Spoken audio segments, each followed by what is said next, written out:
Once again, good afternoon, ladies and gentlemen, and welcome back to our afternoon sessions for Tuesday during Used Car Week, our first block.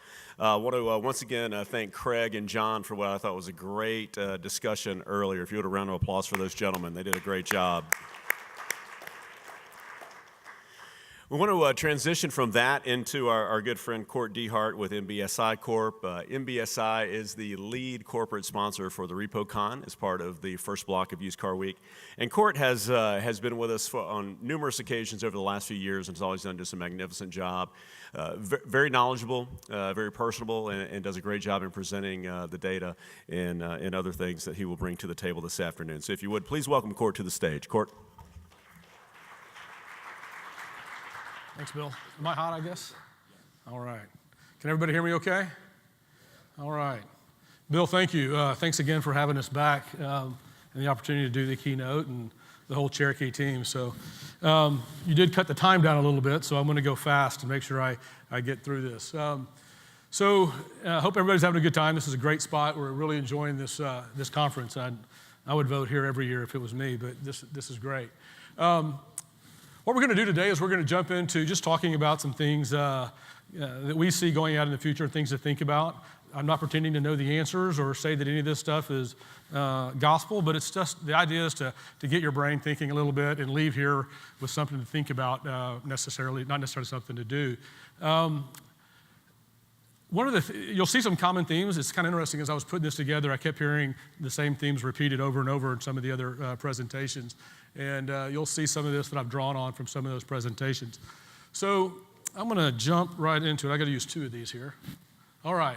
So for you folks that were here last year, we did the keynote again last year, and we focused on a book by a guy named Donald Sull, who's a Harvard Business School professor, and he had a book out several years ago, maybe you've seen it, called Why Good Companies Go Bad. And essentially the premise is that there's certain companies that kind of be stuck in their old modes of thinking, and as a result, they're not really ready for change when it comes because they haven't looked far enough ahead.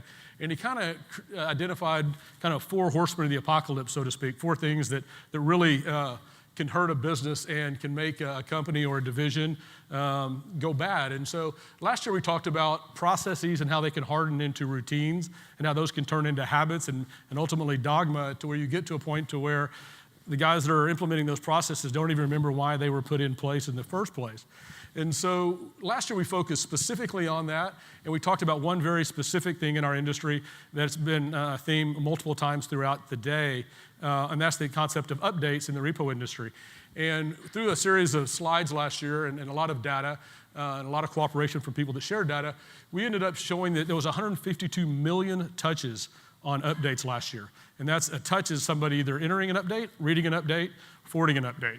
And each one of those takes a few seconds, a few minutes, and you add all that up, and it was $127 million essentially in FTE costs that were spent touching updates last year. So the whole point of that exercise was to show that it absolutely has zero effect on recovery rates. So if you look at the bottom chart here, it showed the number of updates and the repossession recovery rates. And the whole point of that was this is one of those processes that nobody even remembers how we started it, but we're still doing it, and it's not really adding any value. So this year, we want to change the focus a little bit to something called strategic frames and how those can become blinders that keep you from seeing what's going on around you.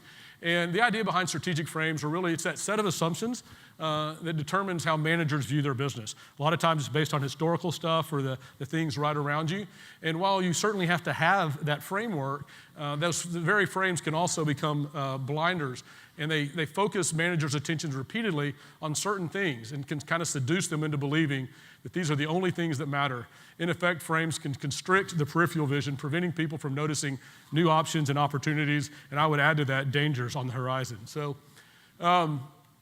with that, I'm going to go back and do a short history lesson. So one of the most famous examples of people having blinders and looking backwards as they plan strategies forward was the French army. So at the turn of the century, of the last century, the French spirit, that's called élan vital, the spirit to win, caused the French soldiers to essentially charge. Their whole philosophy was if you charge hard enough, you'll break the will of the enemy, and you just keep charging, you can overcome all kinds of odds. And they had great success with Napoleon and others going through time. And so fast forward into World War I, Germans invade, they decide to go forward on that same approach, and they go charging into battle. And this Battle of the Frontiers in World War I was the bloodiest battle of all time for the French.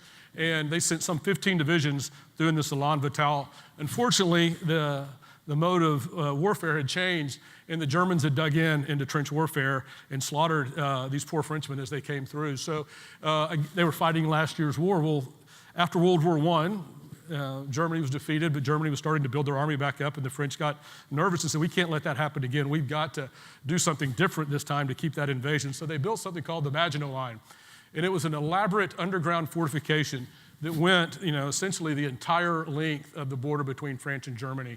Huge fortifications all the way around, elaborate underground tunnels, and said, nobody's ever going to invade us again. It just can't happen. Well, again, they were fighting the last war, and as we know history, in World War II, the Germans had blitzkrieg, the tanks blew right through. The French never saw that they would just go right around the Maginot Line through Netherlands and Belgium, and before you knew it, Hitler was walking in Paris. So this is an example, a very graphic example of looking back and building your strategies based on past without looking around and being open. So we also are familiar with all these companies. Everybody has seen these companies and all the stories. They all get made fun of. There's some all great companies. BlackBerry's making a resurgence, but all these people were looking. Surely nobody will buy books online. We got a good bookstore here with a coffee shop and everything. This will be perfect. Of course, we want our pictures printed out on little deals out of the camera. And of course, my kids have that now, and they're all excited because they think that's new. But so these companies all missed the boat. They had the blinders on, and they were assuming that things that they had done in the past would continue to drive them forward, in spite of some of the obvious things that were coming down the pipe. It's not like they didn't have brilliant people looking and seeing the internet coming. In our industry, it's pretty simple. We focus on repossessions and remarketing, and essentially, we're trying to find more vehicles. We're trying to get more for each one of those cars that we find, and we're trying to do it for less cost. No rocket science, but in that lies the framework in which we operate and the different areas that we go forward on that. Some quick facts that will kind of help set some numbers coming up in a little bit. So in our industry right now, we have about 3.8 million vehicles assigned for repossession this year. That's kind of a rolling average of 12 months, 1.7 million repossessions. Each of the average cash value of these vehicles is about $8,800 on each repossessed vehicle. Interesting fact, if you move this number, just 1%, it adds another 38,000 recoveries, and you multiply that times the value, and you end up with adding $334 million in value collectively back into the industry just by moving the needle by 1%. So what I want to do today is talk about a couple of frameworks and things that we talk about in these kind of conferences, and just kind of play around with them and maybe leave you with some ideas. Are some of these things frameworks, and I've got it all dialed in, or am I missing something? So I want to talk about some stagnant recovery rates, and I also want to touch briefly on used car values. I'm certainly no expert on either one of these, but there are a lot of people who are. But I want to just raise some ideas here. So what you see right here is recovery rates. Obviously, we're with MBSI, and we have a lot of data over the last 10 years in the recovery market. And going back to 2012, when our data started really getting a lot cleaner, and we were able to put in these recovery rates on a year-over-year basis. And you can see really from 2012 to 2017, the recovery rates haven't moved more than a point in one direction or the other. In fact, they've actually gone down a little bit from 2012 down to 2016. One thing that's interesting about the way we did this, every lender that I have seen measures recovery rates slightly different. Some use the number of assignments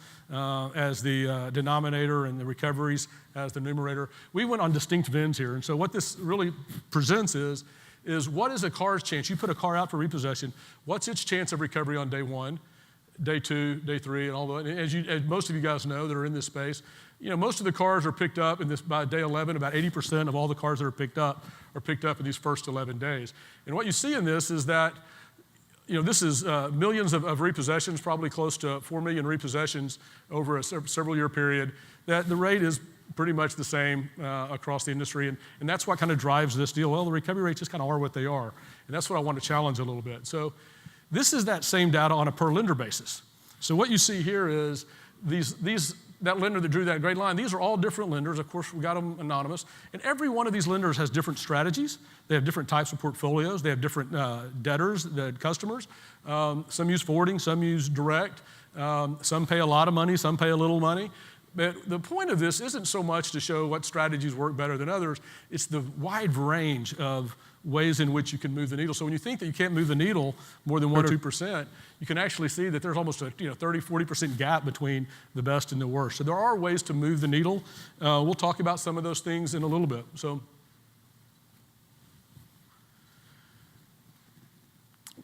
the last couple, 3-4 years, compliance has been at the top of every conference. One of the things that we struggle with is if we've got all this new technology out there, we started DRN several years ago, and we just were so excited we were going to move the needle with our LPR company, and we moved the needle for a while, but it settled back in. But we got all this great technology out there, platforms, and that should be driving these recovery rates up. They shouldn't be the same as they were 10 years ago, but they are. Matter of fact, they're down.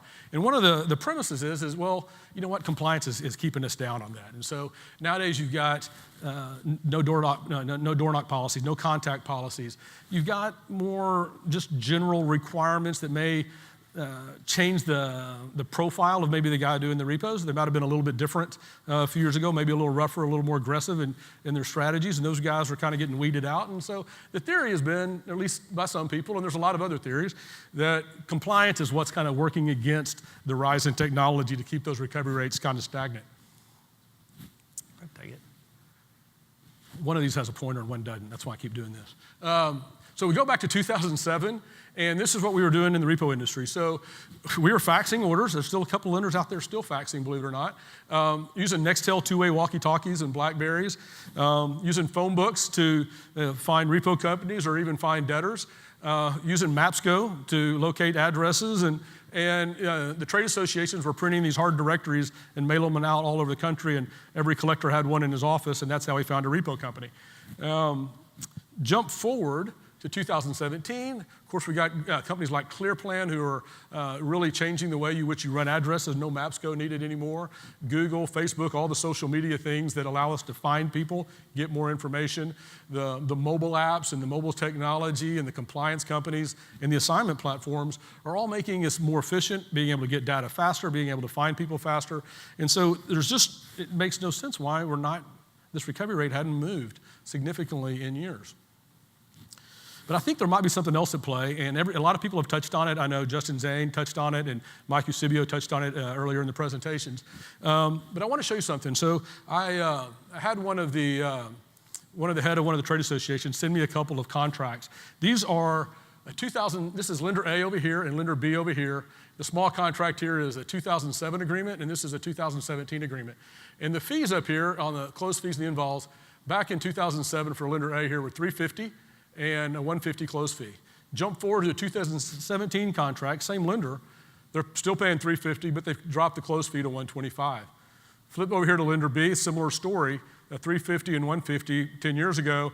Now it's gone up $25 up to $375, but they dropped the close fee by half. And remember, close fees are, if you have a 46% recovery rate, that's 54% of your volume.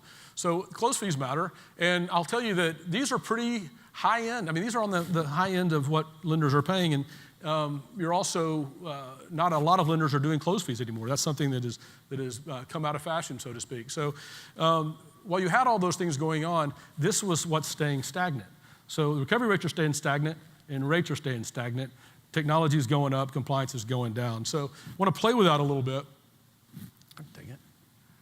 So that 350 in 2007 little inflation calculator is worth about $291 now. So that 350 has gone down. So without doing anything, the lenders have actually given, on those two examples, a pay cut for the same services. Actually, it's more services. So in 2007, we wanted to find a compliant agent.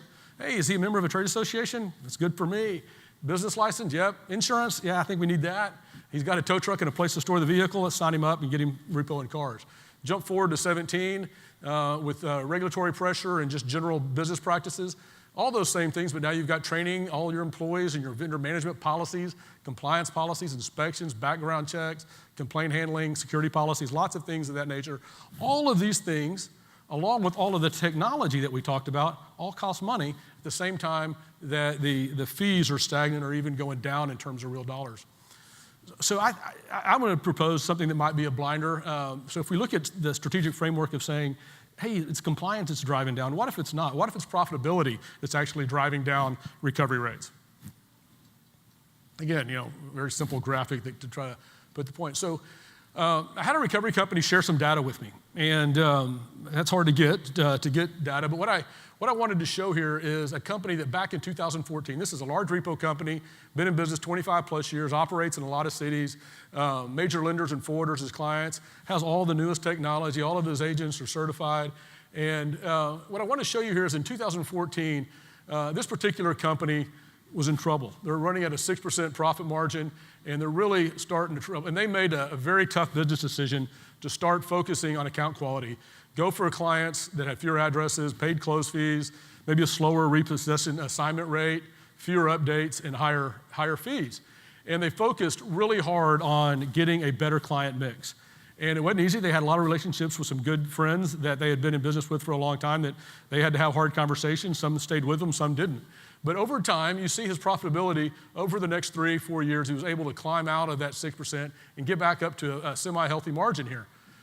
All focusing on profitability. But look what happened while they're focusing on profitability. During that same time, just by focusing on the profitability, the recovery rate went up 6 points. Pretty significant. Now profitability in and of itself really has, it's a function of a couple of things, right? How much do I get and how much did it cost me to do it? So last year we focused on repossessions. So when you talk about profitability, you don't necessarily have to be paid more. You can actually be more profitable if you can do it easier and for less money. One theme that's been here at this conference, I've heard last year we went over this in the update process, but we calculated that it costs $22 per repossession to manage all those updates, those millions of updates. I think I heard one of, David, Mike UCW said, I think it was 24 based on his calculation.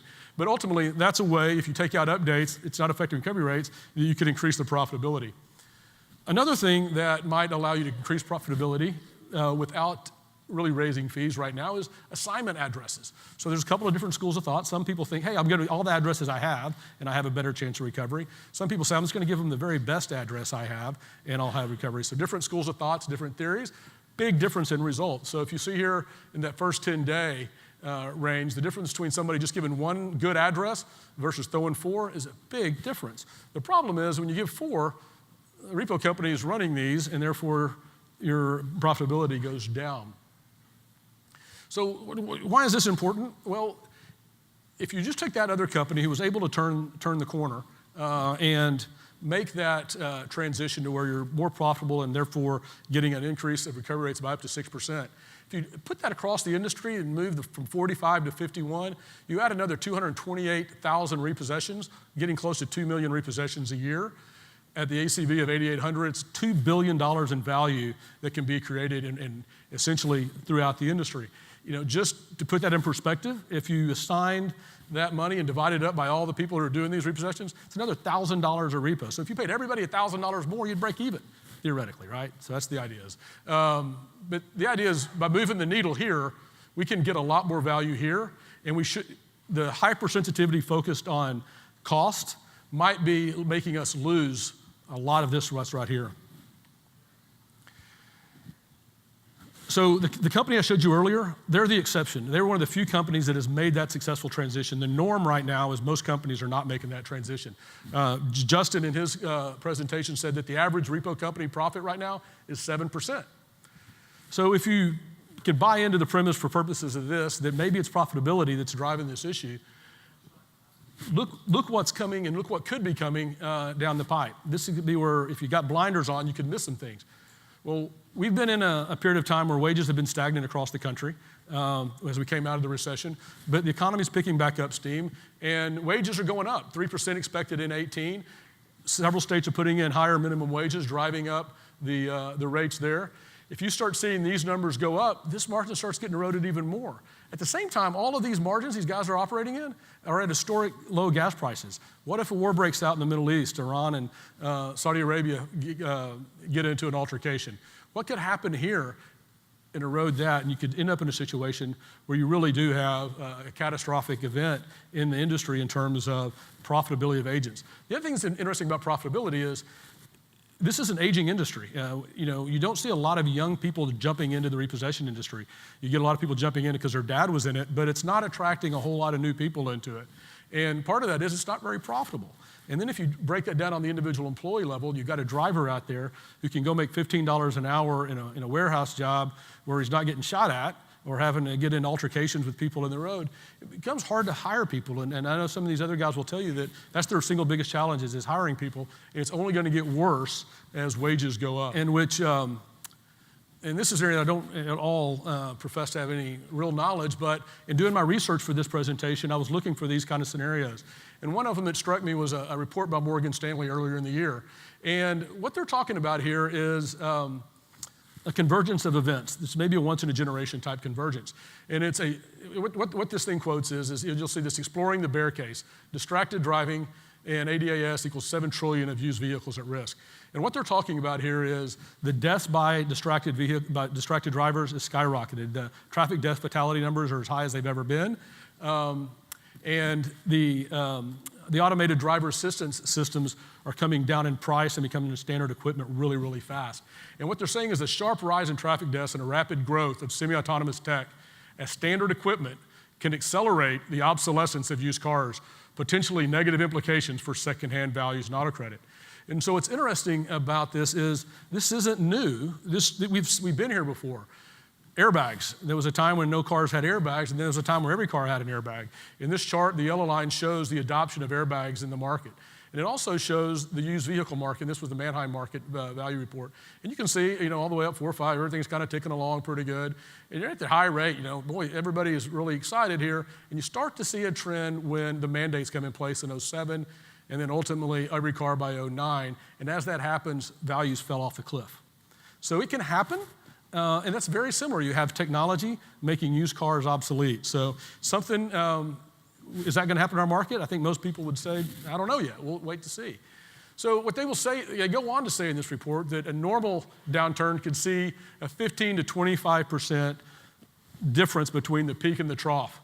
But a once-in-a-generation accelerated obsolescence of used cars, this cycle could see values fall twice as much. In our base case, we estimate, and that's kind of what they're expecting on a normal day, is that they're going to drop 20%. If you end up with a little bit of a bull market and the market keeps running, well, they could stay flat and not drop at all. But what happens if you have this obsolescence coupled with a bear market? You could end up in a scenario where you have 50% drops. Now, the point of that is not to say that's going to happen to scare anybody, but there are smart people at Morgan Stanley, and there's a lot of people that think that's a potential possibility. And so the idea is you got to be ready for that. And how can you get ready for that kind of thing?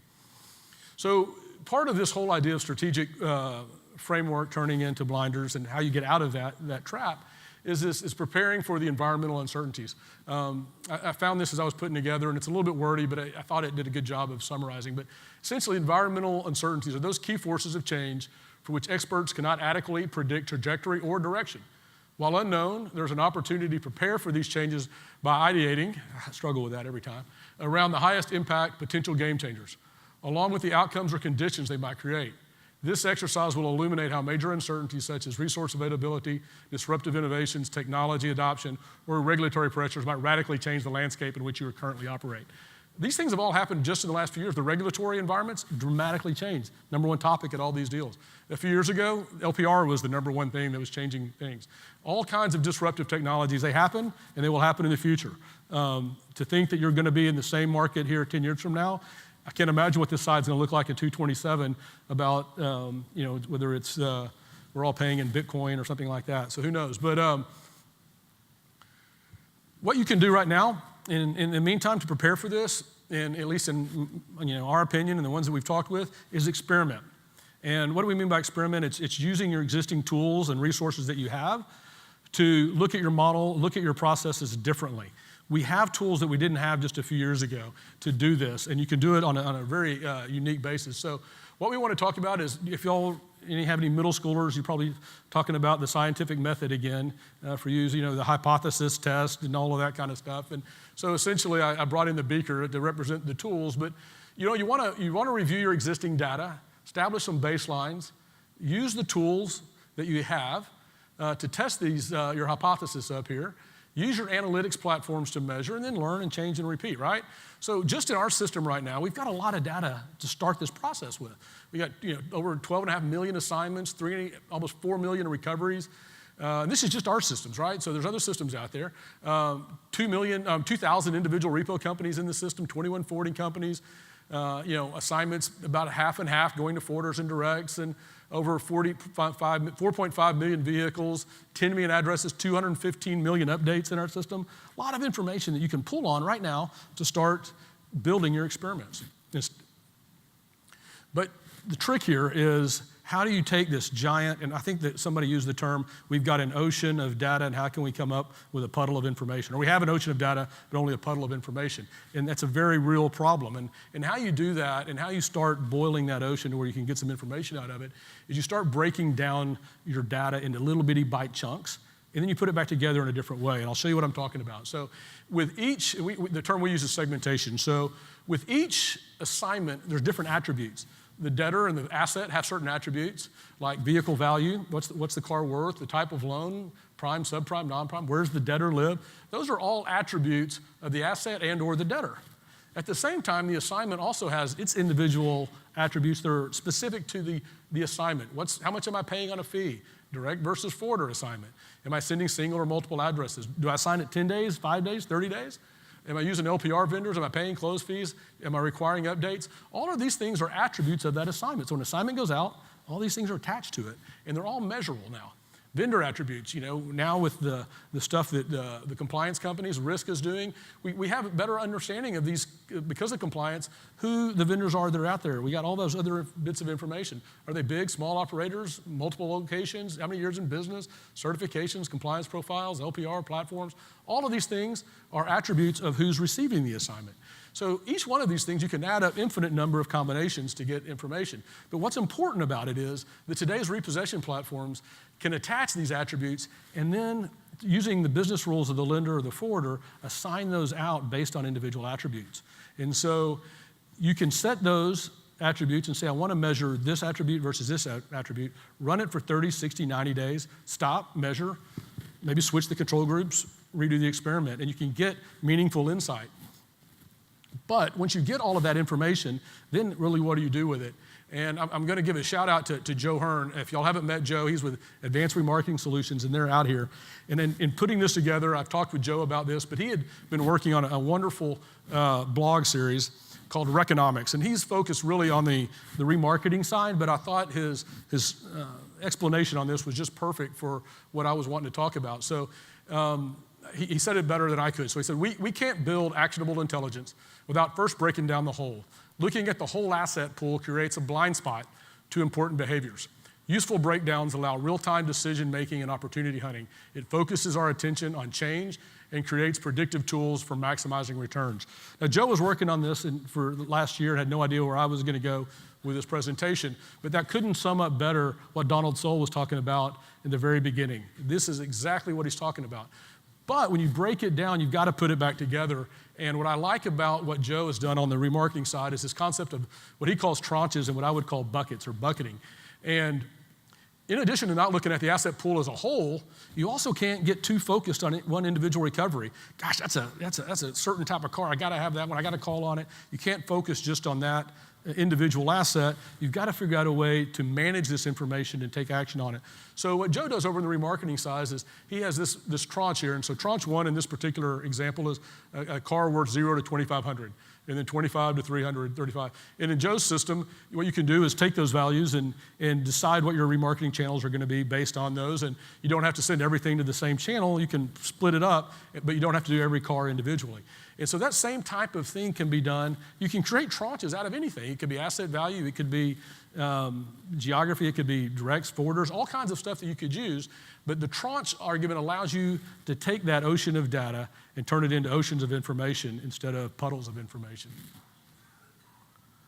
So once you do all of that and you get all those information, you start your experiments, then you want to measure your results. And so with today's BI tools that are out there, this is a little video of the MBSI stuff, but you can measure that stuff in real time and see that information, see the results, do another experiment, do it again and keep testing over and over and over until you can get the results you want. And so the idea is to be willing and open to experimentation because you have tools that you didn't have a few years ago to allow you to do this.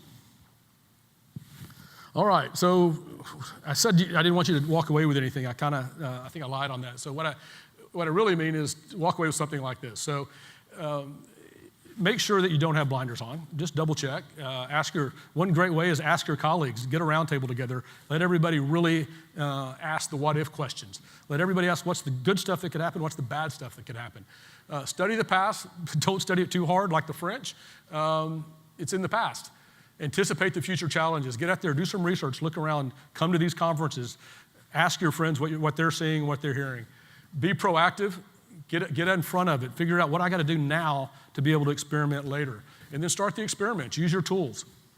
Measure those results, and obviously we're all trying to improve and then ultimately repeat and do again. And maybe just, if we're lucky, we move the needle 1% for a little while, and then maybe another and another and another. And I think we might find that we have a whole lot more room to grow in terms of recoveries if we can actually keep our focus on experimenting and improving. So thanks again, guys, for giving us an opportunity to come up, and I hope everybody has a good rest of your conference.